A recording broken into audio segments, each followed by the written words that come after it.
인사드리겠습니다. 마라나타. 예. 오늘은 성경에서 말하는 교회의 인도자 제4장 자격 있는 자들에 의한 목회 편입니다. 제가 고르다 보니까 4장 자격에 대해서 말을 하게 되어서 굉장히 좀 부담이 있습니다. 디모데전서 3장 1절부터 7절까지 한번 보도록 하겠습니다.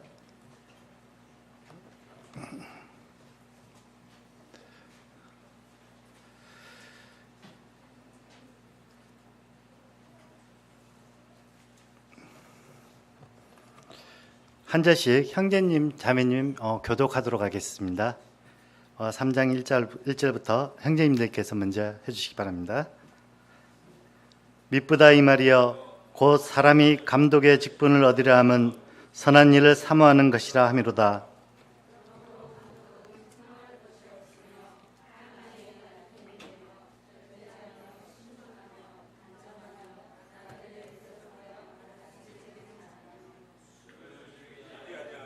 구타하지 아니하며 오직 관용으로 다투지 아니하며 돈을 사랑하지 아니하며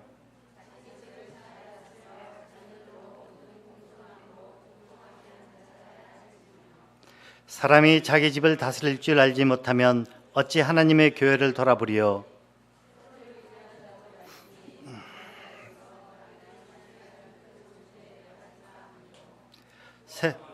너희에게도 선한 증거를 얻은 자를 알지니 비방과 마귀의 올무에 빠질까 염려하노라.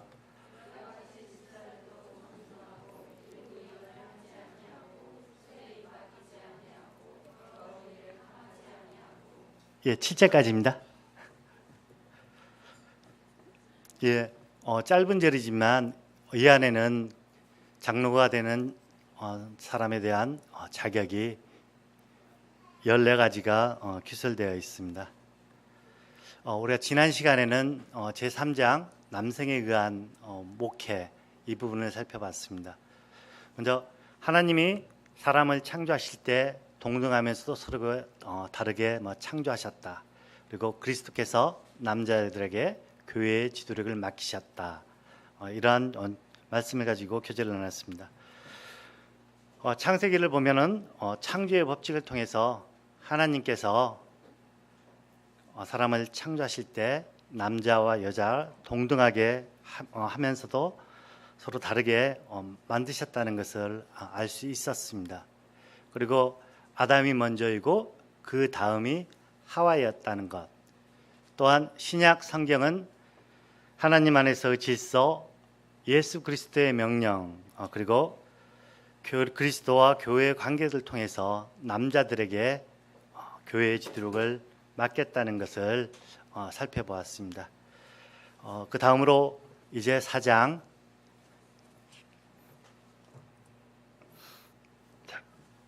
자격 있는 자들에 의한 목회 부분을 살펴보도록 하겠습니다. 이 부분은 크게 세 가지로 나눕니다. 첫 번째, 자격 있는 장로의 필요성, 그 다음에 두 번째, 장로의 자격, 그리고 세 번째, 도덕적, 영적 특성에 대해서 말씀하고 있습니다.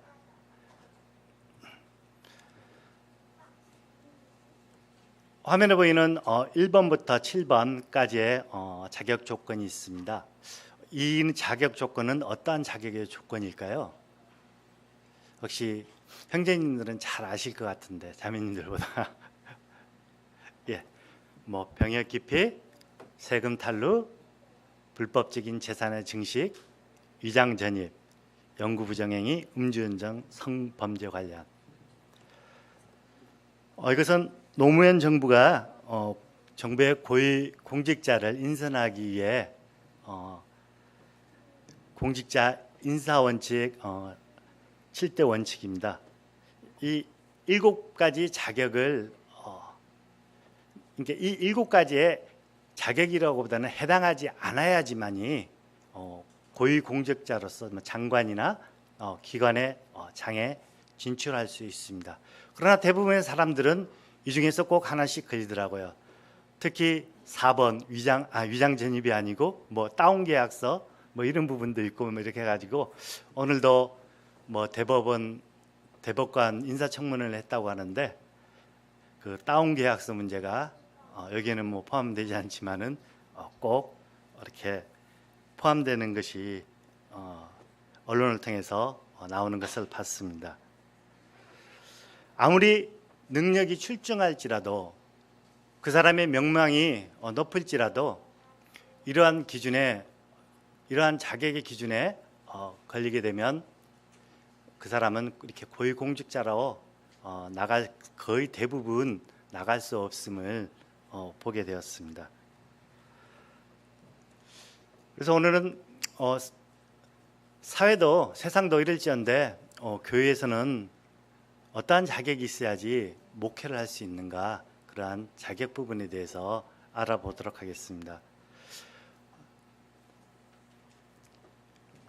교회의 문제점을 지적한 제롬의 지적, 이러한 부분으로 이 4장은 시작합니다. 그러면서 제롬은 인도자를 택한 것에 대한 관심의 부족과 그리고 건물에 관심을 가지는 그러한 부분을 기술하고 있습니다. 그리고 왜 그리스도의 일꾼을 뽑는데 관심을 가져야 되는가에 대해서 말씀하고 있습니다. 주 394년 제롬은 젊은 장녀 네프티안에게 편지를 씁니다. 그 편지 내용을 보면 다음과 같습니다. 교회들이 조심스럽게 그 인도자를 택하는 것보다 건물을 짓는 데 더 관심을 많이 가지고 있다고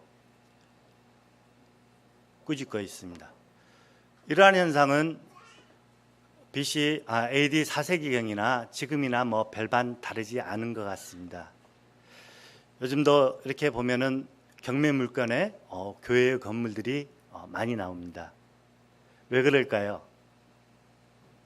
무리하게 건물 세우는 데 대해 관심을 가지고 일을 추진하다가 뒷감당이 이제 안 되니까 어쩔 수 없이 그런 경매로 나오고, 그러다 보니까 제가 이 말씀을 준비하면서 이렇게 유튜브를 통해서 동영상을 보게 되었는데, 이제 어떤 교회는 건물을 짓다가 이제 그러한 작은 부분에서 많이 부족하니까 장로의 자격 조건 중에서도 이렇게 보증을 쓸 수 있는 사람 뭐 이런 식으로 이러한 자격 조건을 또 넣기도 하더라고요. 그래가지고 굉장히 질타를 많이 받았다는 그런 것이 뉴스를 통해 가지고 나오게 되었습니다.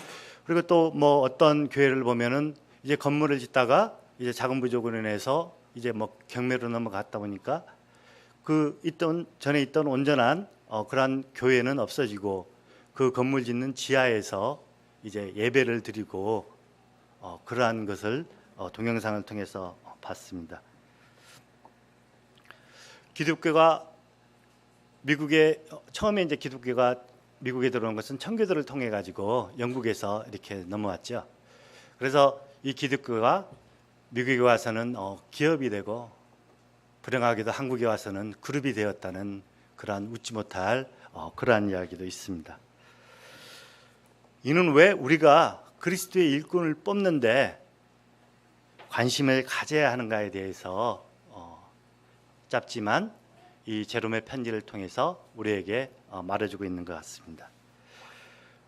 어떤 인도자를 택하느냐에 따라서 그 교회는 하나님이 원하시는 교회가 되기도 하고 하나님이 원하시지 않는 교회가 되기도 하기 때문입니다. 그래서 이 책에서는 자격 있는 장로들의 필요성에 대해서 말씀을 하고 있습니다. 먼저는 교회에 의해서 가장 저질러지기 쉬운 큰 실수, 이 부분에 대해서 말씀하고 있는데요. 첫 번째는 자격이 없는 일꾼을 세우는 겁니다.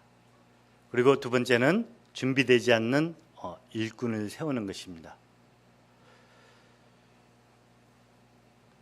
교회는 언제나 일꾼이 필요합니다.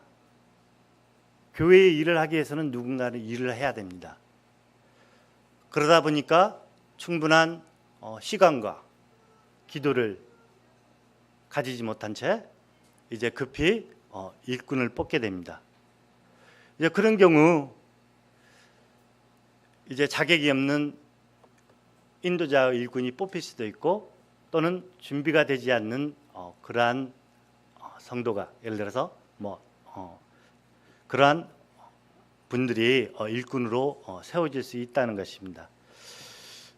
그렇기 때문에 성경은 디모데전서 좀 전에 읽었던 3장 1절에서 7절, 그리고 디도서요 1장 6절에서 9절까지 장로의 자격에 대해서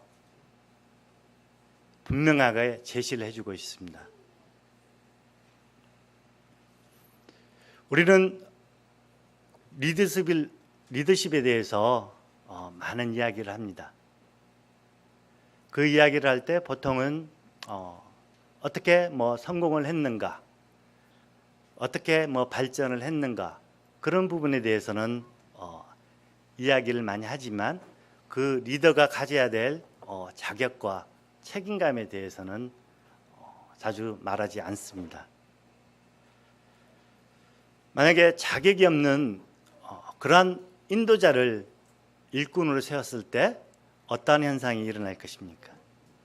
그리고 또한 준비되지 않는 일꾼을 세웠을 때 또 어떠한 일들이 일어날까요? 자격이 없는 인도자를 세웠을 때 앞에서 살펴본 그 제롬의 편지처럼 하나님의 양들을 돌보고 양육하는 그러한 것에 대한 관심을 가지기보다는 교회의 건물과 교회의 외적인 그러한 부분들에 더 많이 신경을 쓸 수 있다는 것입니다. 그러한 일들이 또 실제 일어날 수 있다는 것입니다. 그러기에 교회의 장례를 세우는 데 있어서 이러한 자격과 기준은 꼭 필요한 것이라고 말씀드릴 수 있습니다. 바울은 에베소 교회에 대해서 디모데에게 자격 있는 장로를 세울 것에 대해서 말씀을 하고 있습니다.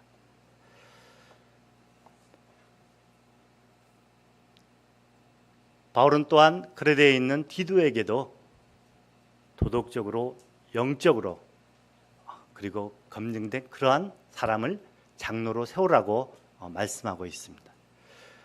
두 번째로, 준비되지 않는 일꾼을 세운다면 어떻게 될까요? 준비되지 않는 일꾼을 세운다면 이제 교회는 많은 시행착오를 겪을 것입니다.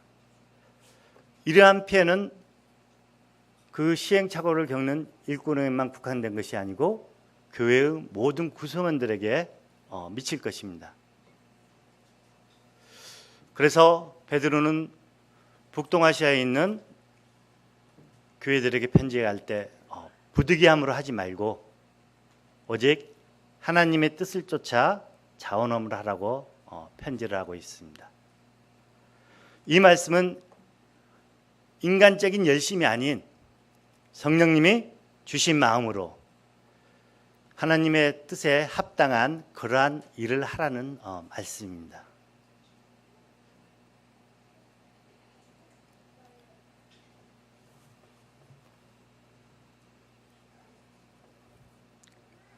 하나님께서는 왜 장로에게 장로의 자격을 요구하시는가?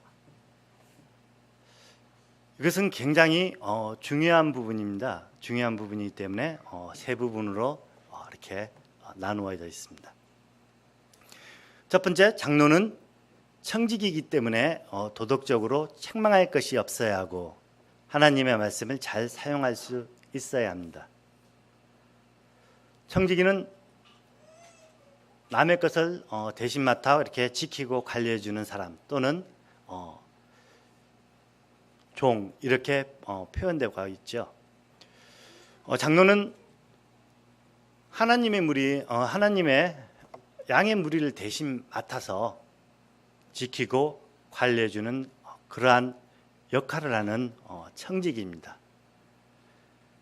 그러한 청지기가 이제 도덕적으로 부도덕하다면, 제사보다는 제밥에 더 관심을 가지고 있다면 어떻게 될까요? 불행하게도 그 결과는 불행할 것입니다. 그렇기 때문에 장로에게는 도덕적인 그러한 부분이 굉장히 요구됩니다. 하나님께서 맡긴 그러한 양의 무리를 잘 돌보고 잘 인도해야 할 그러한 책임을 가지고 있는 것입니다. 그러한 것을 도외시한테 자기의 이익만을 위해서 자기의 이득을 쫓는다면 이제 청지기로서 역할을 다하지 못한다고 말할 수 있습니다.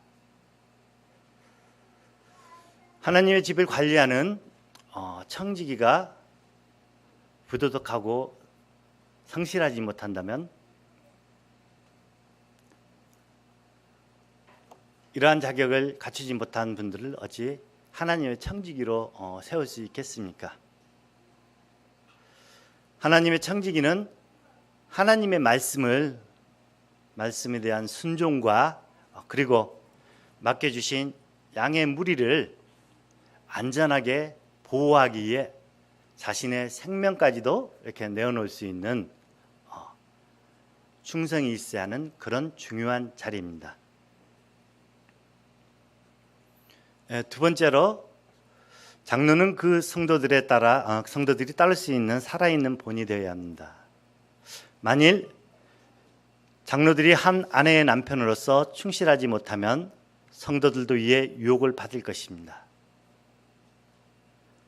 만일 장로들이 하나님의 말씀의 권위를 굳게 잡고 있지 못하면 성도들도 이를 지키지 않을 것입니다.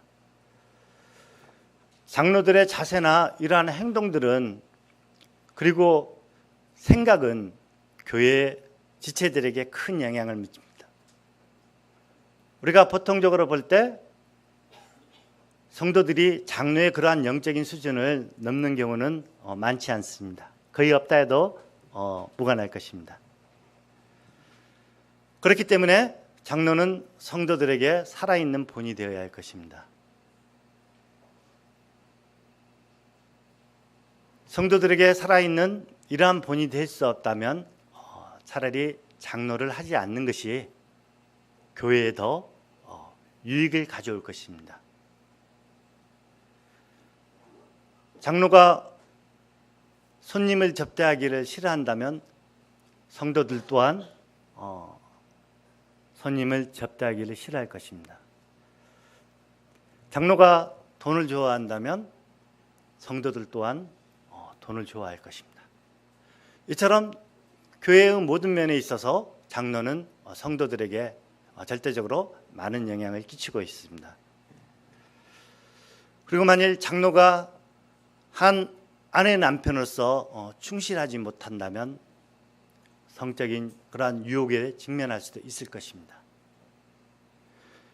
또한 만일 장로가 하나님의 말씀을 굳게 잡고 서지 못한다면 성도들도 하나님의 말씀을 지키지 않을 것입니다.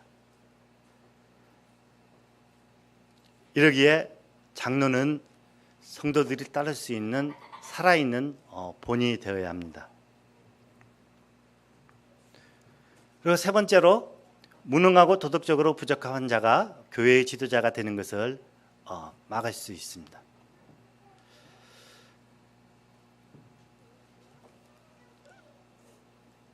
자아의 거의 이런 부분은 없지만 혹시 이제 그 중에서도 이런 생각을 하시는 분들 없으리라고는 또 말하지 않을 수 없습니다. 없으리라고는 생각지 안 합니다. 혹시 있을 수도 있는데 이런 부분이 굉장히 조심되는데 자아 만족을 위해 가지고 장로가 되겠다고 이렇게 한다면 이러한 장로의 자격 조건이 이러한 분들의 자격을 장로가 되는 것을 막을 수가 있습니다. 우리 교회 구성원들은 때로는 그것을 알든 알지 못하든 간에 이렇게 자아의 만족을 위해서 장로의 자리에 들어오는 사람에게 속을 수 있다는 것입니다.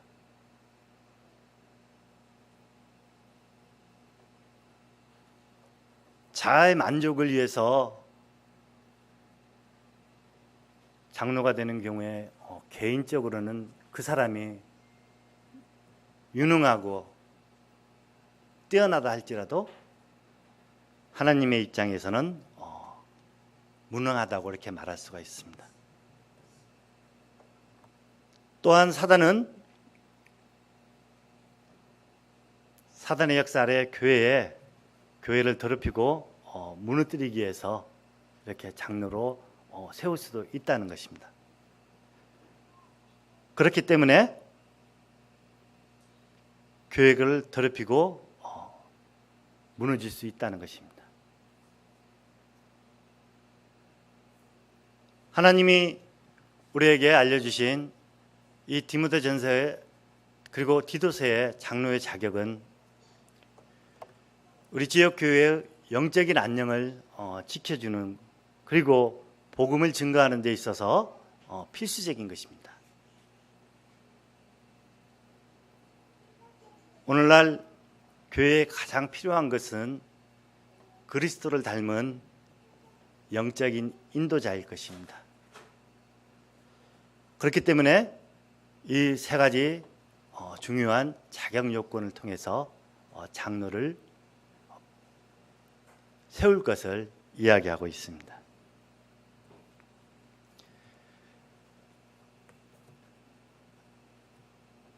이제 장로의 자격에 대해서 디모데전서하고 디도서하고 그다음 베드로전서에도 세 절이 나오는데 제가 지면상 실을 수가 없어가지고 능력이 좀 부족해가지고 그리고 제가 글자를 좀 크게 하는 것을 좋아하는 성향이 있다 보니까 디모데전서하고 디도서 두 개만 이렇게 비교하면서 실었습니다. 첫 번째는 양쪽 다 책망할 것이 없다고 말하고 있습니다. 그리고 그 뒤에 이제 한 아내의 남편이며 이렇게 말하고 있습니다. 책망할 것이 없다는 것에 대해서 이제 2번부터 이제 14번까지 이렇게 말하고 있습니다. 이 디모데전서는 신약 성경 가운데서도 장로직에 대해서 알아보는데 가장 중요한 서신서입니다. 바울은 3년 동안 수고하여 에베소 교회를 세웠습니다. 그리고 이제 일정한 시간이 지나서 바울이 이 에베소를 떠났을 때 교회의 장로들을 불러가지고 이렇게 이야기합니다. 사도행전 20장에서 흉악한 이리가 들어와 양들을 아끼지 아니할 것이라고 경고합니다. 바울이 에베소를 떠난 뒤로 한 6년이 지난 후에 에베소 교회는 거짓 교사들로 인해서 큰 어려움에 처하게 됩니다. 이제 바울은 디모데와 함께 이 에베소 교회를 방문해서 이러한 거짓 교사들을 쫓아내고 그리고 디도를 남겨놓고 옴으로 인해서 이제 에베소 교회를 바로 세우려고 이렇게 서신서를 썼습니다.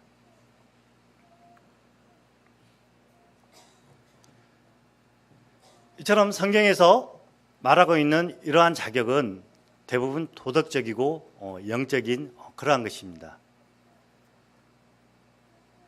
장로의 자격은 자신과 그리고 가정 또한 교회에 많은 영역에 대해서 영향을 미치고 있습니다. 위에 이렇게 자격을 살펴보면 피해야 할 덕목과 지녀야 될 그러한 덕목에 대해서 말씀하고 있습니다. 검정색으로 되어 있는 것은 지녀야 될 덕목입니다. 그리고 빨간색으로 표시되어 있는 부분은 피해야 할 그러한 덕목입니다.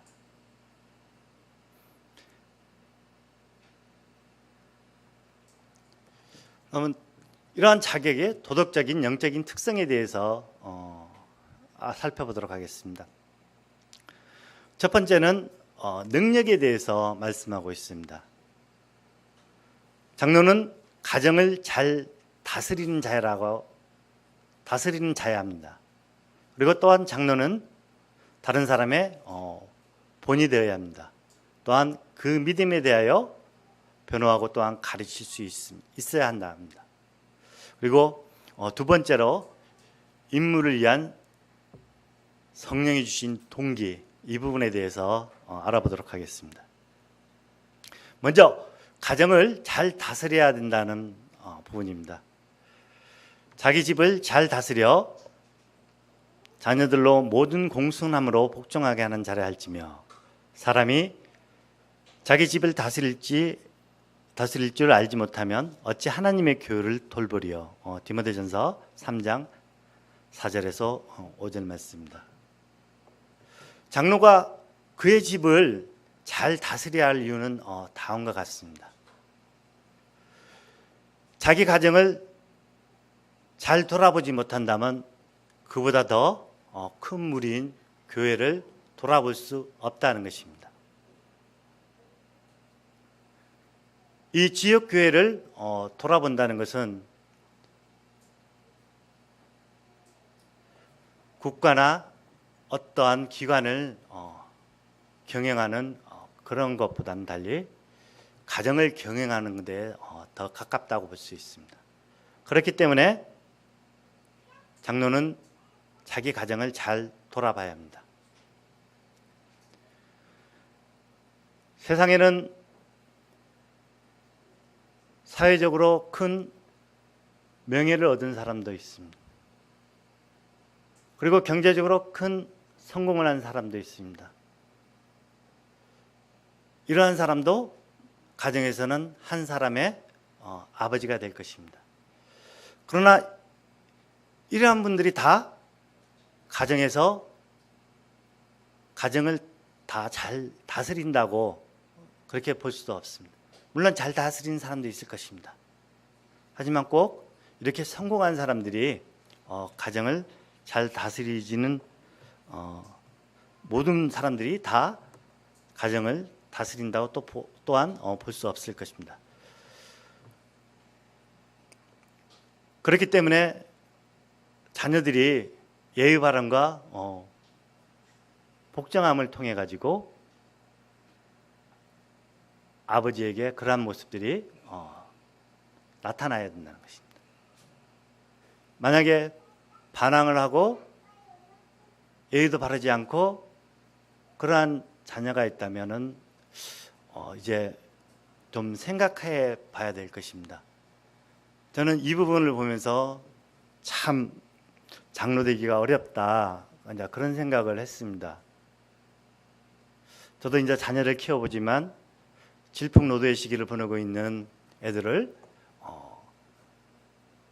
2명밖에 없는데도 참 힘든다고 말하는데, 장로님들을 생각할 때 교회에 많은 구성원들이 있는데 참 그런 부분들을 어떻게 이겨내고 극복할까, 그러한 존경심마저 들기도 했습니다. 또 일각에서는 그런 말도 있다고 합니다. 이제 우리 목사님들이 그런 성도들로 인해서 암에 많이 걸린다고 얼마나 그런 어려움이 있으면 그러한 말씀도 나오겠습니까만, 여튼간에 교회에서 모습과 또한 집안에서 모습이 다르다면 이 또한 자녀들이 어떻게 생각할까, 그러한 부분에 대해서도 한번 생각해 보게 되었습니다.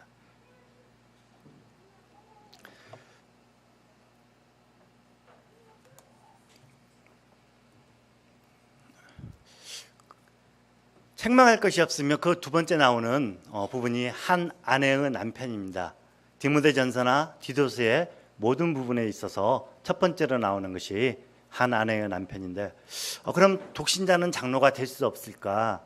여기에 대해서 좀 궁금증이 들고, 왜냐하면 바울은 고린도전서 7장에서 결혼하지 않는 사람이 더 주님을 섬기기에 낫다고 이렇게 말했기 때문에 이 부분이 좀 상충되는 그러한 부분이 있어서 교제를 잠시 나누고자 합니다.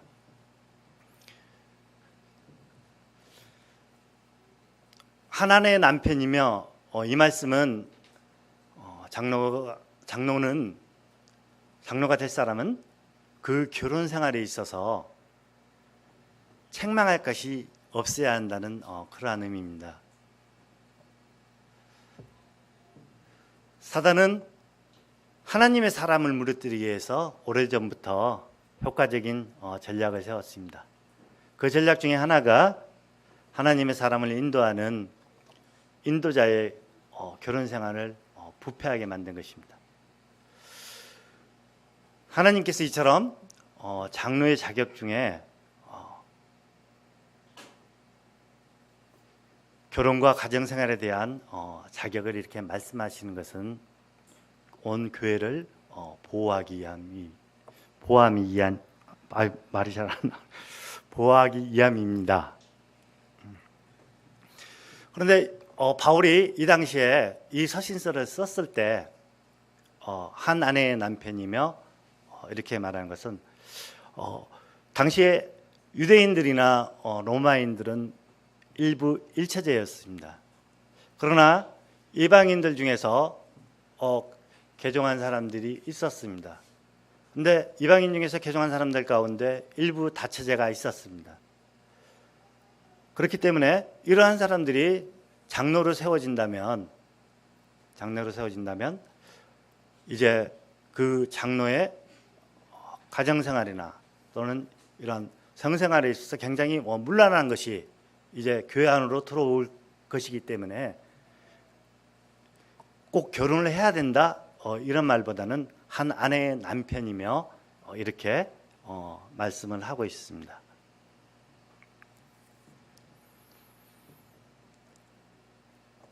두 번째로 결혼을 하지 않는 사람은 장로가 될 수 없는가? 물론 될 수 있습니다. 장로가 될 사람이 앞에서 봤듯이 가정을 잘 다스려야 된다고 하는데 독신은 또 가정을 잘 다스릴 수 없지 않습니까? 혼자인가? 물론 이러한 부분도 있겠지만은 바울이 이 고린도전서를 통해 가지고 말씀하고 있는 것은 우리가 그 맥락을 전후 맥락을 잘 이해해야 될 것입니다. 바울은 독신으로 이렇게 살아라 주님을 위해서 이렇게 말하진 않았습니다. 7장 7절에 보면 이렇게 말하고 있습니다. 나는 모든 사람이 나와 같기를 원하노라. 그러나 각각 하나님께 받은 자기의 은사가 있으니 이 사람은 이러하고 저 사람은 저러하니 말씀을 볼 때 이 말씀을 볼 때 이렇게 말하는 것은 바울은 자기가 독신에 대한 은사가 있었기 때문에 이렇게 말하고 있습니다. 독신에 대한 은사를 가지신 분은 꼭 결혼하지 않아도 됩니다. 그러나 독신에 대한 은사가 없으신 분들은 바울이 이렇게 말했어.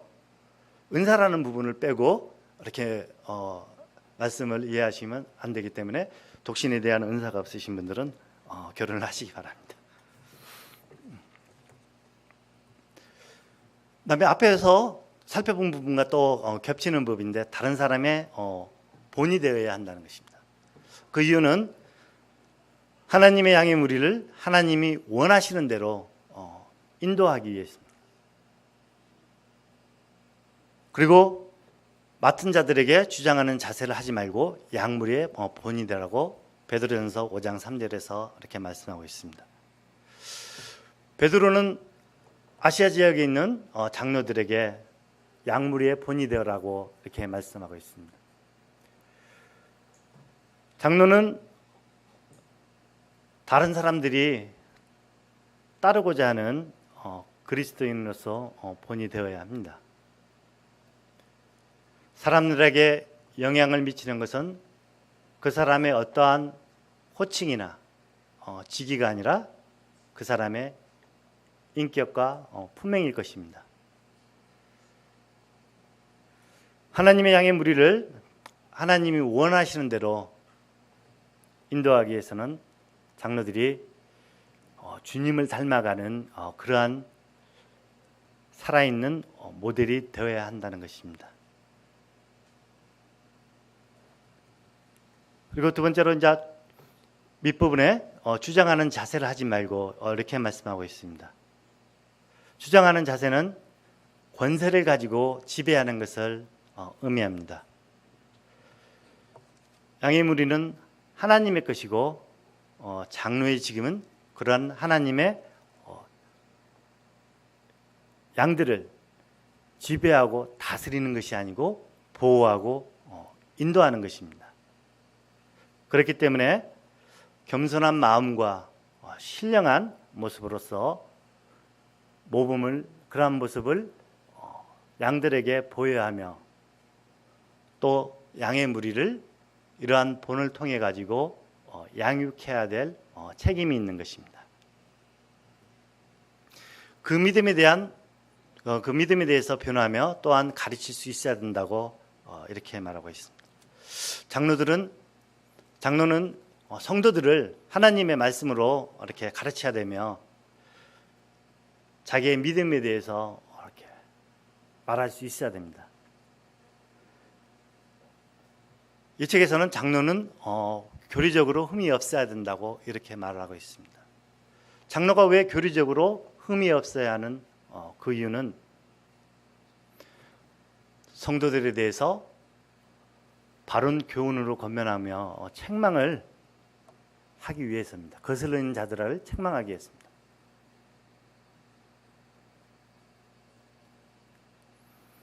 장로가 교리적으로 흠이 있다면은 교회 구성원들을 바른 교훈으로 권면할 수 있겠습니까? 또한 거슬러 말하는 자들을 책망할 수 있겠습니까? 그렇기 때문에 장로가 교리적으로 흠이 없어야 한다는 것입니다. 또한 장로가 될 사람이 하나님의 진리의 말씀을 벗어난 새로운 교리를 가지고 전파하는 그러한 사람들은 장로로 세워서 안 된다는 것입니다. 그러한 새로운 교리를 갖고 있는 사람을 장로로 세운다면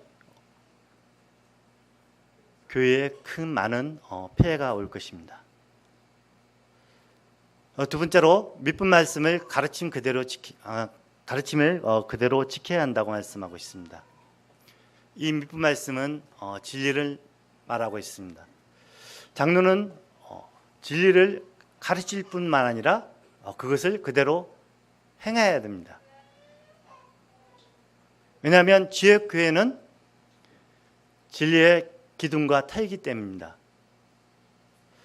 교회를 인도하는 인도자가 이 기둥과 터 위에 확고하게 자리 잡고 있어야 된다는 것입니다.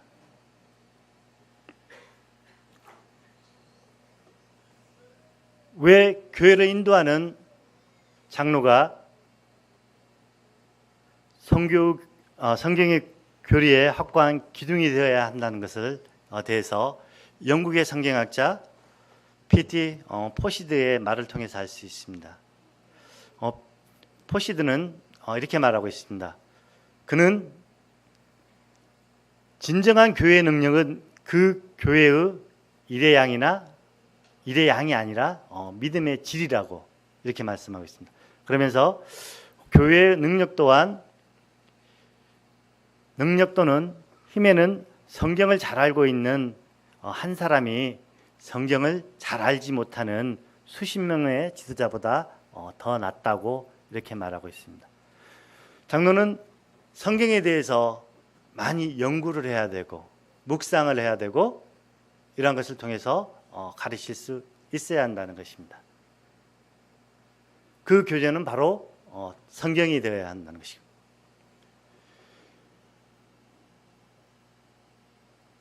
교회 구성원들을 가르칠 수 없다면 그리고 성경에 대해서 많이 알고 있지 못한다면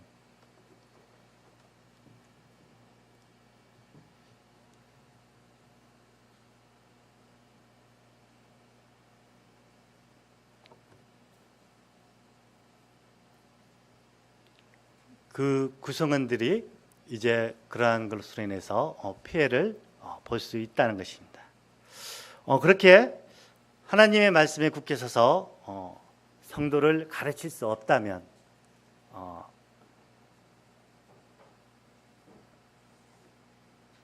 이 부분도 굉장히 좀 조심스러운 부분인데요. 장로가 좀 이제 꼭 이렇게 가르치고 이렇게 한다는 것이 꼭 강단에 나와 가지고 말을 잘하고 뭐 이런 것을 또 의미한 것은 아닙니다. 강단에서 말을 잘 하지 못하더라도 또 소그룹이나 이런 개개인을 통해서 얼마든지 가르칠 수 있다는 것입니다. 그렇게 봤을 때 만약에 말로 한다면 바울은 분명히 뭐 성경에 보면 말을 잘 못한다고 이렇게 말했는데 그렇게 하나님의 쓰임을 받는 걸 보면 이는 또 말과는 또 가르침과는 또 별개인 것 같습니다. 때문에 이 부분을 막 가르쳐야 된다, 이 부분을 때 어떻게 말을 해야 될까, 그런 부분에 대해서도 좀 생각을 많이 해보고 좀 조심스럽게 말씀을 드려봅니다. 여튼간에 하나님의 말씀에 굳게 서가지고 성도들을 가르칠 수 없다면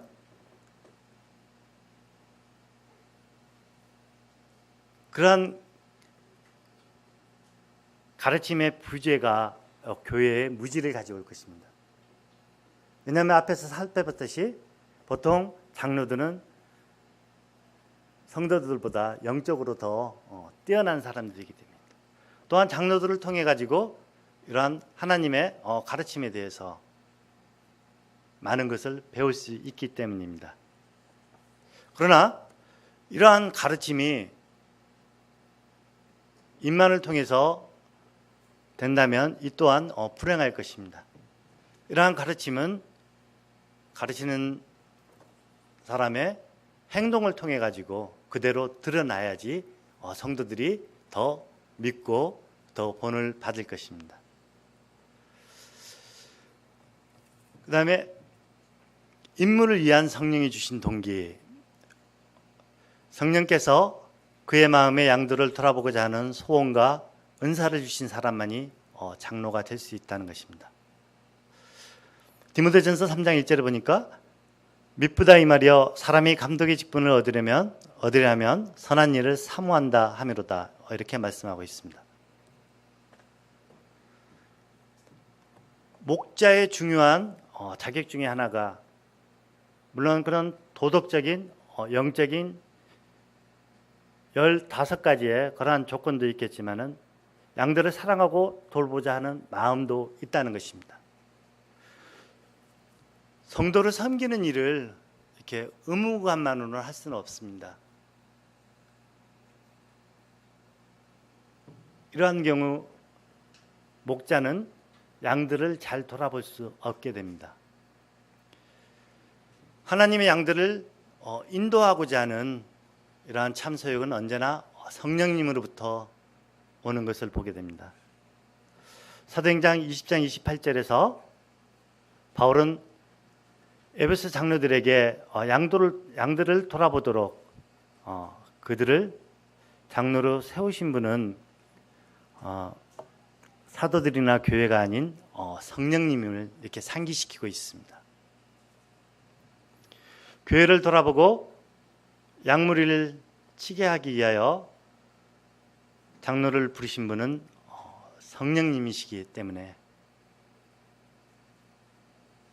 성령님께서 그의 마음에 양들을 돌아보고자 하는 그러한 소원과 은사를 주신 그러한 사람만이 장로가 될 수 있다는 것입니다. 하나님의 교회에서 문제는 하나님의 뜻이지 사람들의 뜻이 아니라는 것입니다.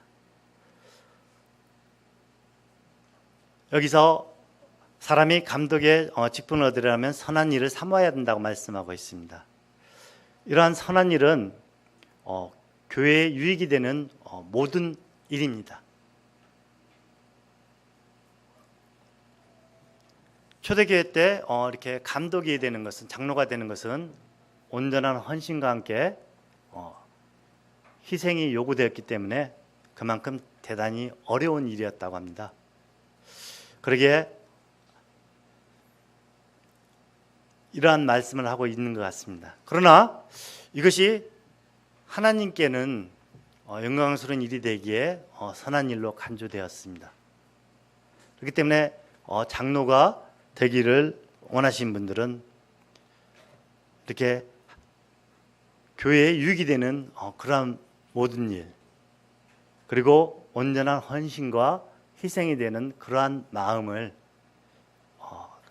가지셔야 하며, 또 성령님으로부터 이러한 양들을 돌볼 수 있는 그러한 것들을 인도를 받아야 할 것입니다.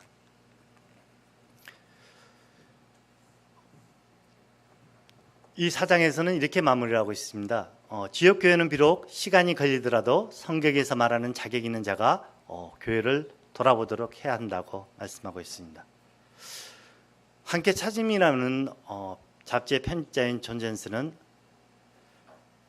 잘못된 장로들이 있는 것보다 없는 편이 더 낫다고 이렇게 말하고 있습니다. 교회는 아무 사람이나 뽑아서 하나님의 일을 맡기는 그러한 것이 아닙니다.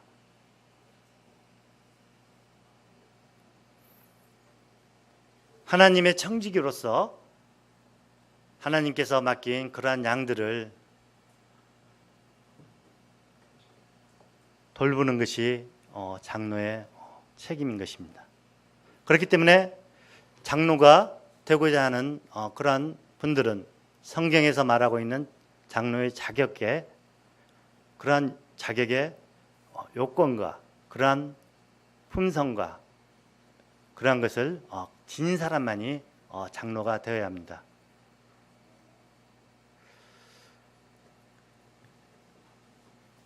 굉장히 긴 장이었는데 이 교재에서 말하고자 하는 그러한 말씀을 제 나름대로 충실하게 좀 전하고자, 중복되는 부분이 굉장히 많이 있어서 이렇게 좀 정리하는데 좀 굉장히 좀 어려움이 있었습니다. 여하튼간에 그럼에도 불구하고 이런 말씀을 통해 가지고 이제 우리 교회가 이렇게 장로를 세우기 위해서 이러한 교제를 가지고 성도님들과 말씀의 교제를 나누고, 또한 기도 가운데 그런 처음에 나오는 이렇게 막 일을 하기 위해서 사람을 세우는 것이 아닌 하나님의 양의 무리를 돌보기 위해서 그러한 장로를 세워가는 그러한 모습을 볼 때 이 책을 교제하기 위해서 읽은 동안 큰 기쁨이 있었습니다. 또한 성도님들도 모두 마찬가지라 생각합니다. 언제 어느 시기에 어떤 분들이 장로로 세워질지는 오직 하나님만이 아실 수 있을 것입니다. 그러나 우리가 하나님의 몸된 이런 교회의 하나님의 말씀에 부합한 그러한 분들이 장로로 세워질 수 있도록 같이 함께 세워지는 그날까지 기도하며 그러한 마음으로서 소원하기를 소망합니다. 이제 다음 시간에는 제5장 겸손한 종의 자세를 가진 목회로 교제를 나누도록 하겠습니다. 예, 감사합니다.